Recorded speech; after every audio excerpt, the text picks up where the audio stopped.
आखिर मुझे मिल ही गया ये कवच का नक्शा।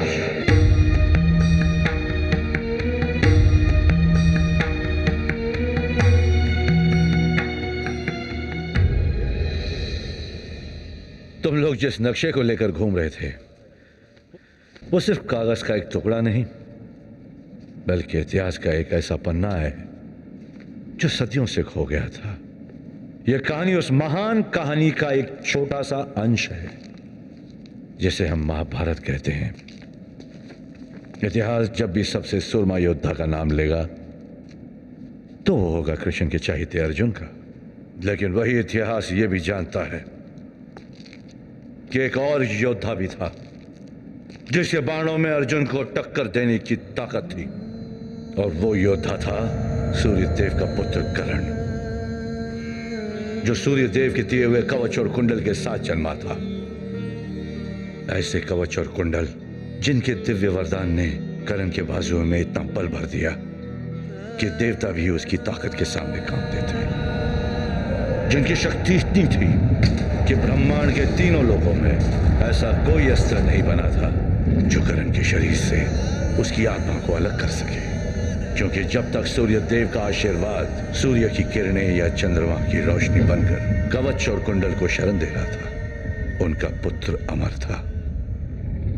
सूर्य की किरणें जब युद्ध के आरंभ की घोषणा करती और उनके तेज से बल पाकर जब कर्ण के बाजू धनुष को थामते तो उसके धनुष से निकले हुए तीर मौत बनकर बरसते।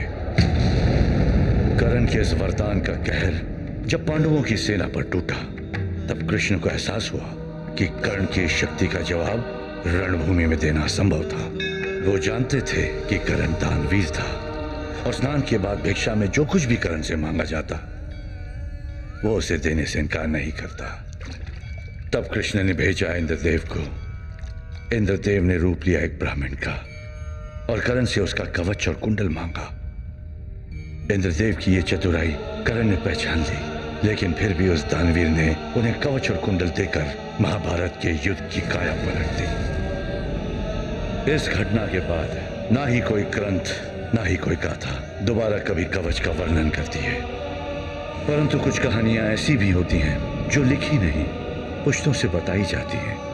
और ऐसी ही एक कहानी ये थी कि स्वर्ग तक जाने से पहले इंद्रदेव ने धरती पर हिमालय के पर्वतों में एक समाधि बनाई जहां कर्ण का कवच और उसके कुंडल हमेशा के लिए रख दिए गए। बनते बनते एक नक्शा बना उस समाधि का जहां कर्ण के कवच और कुंडल इंद्र की हिफाजत में रखे गए। नक्शा कई हाथों से गुजरा, सदियों के लिए खो भी गया, लेकिन आज प्रोफेसर कपिल के इन दोनों बेटों की वजह से नक्शा मेरे पास आ गया है। इस एहसान के बदले मैं तुम दोनों को मौत दूंगा, क्योंकि ऐसी बेवकूफी के बाद तुम दोनों जीकर क्या करोगे?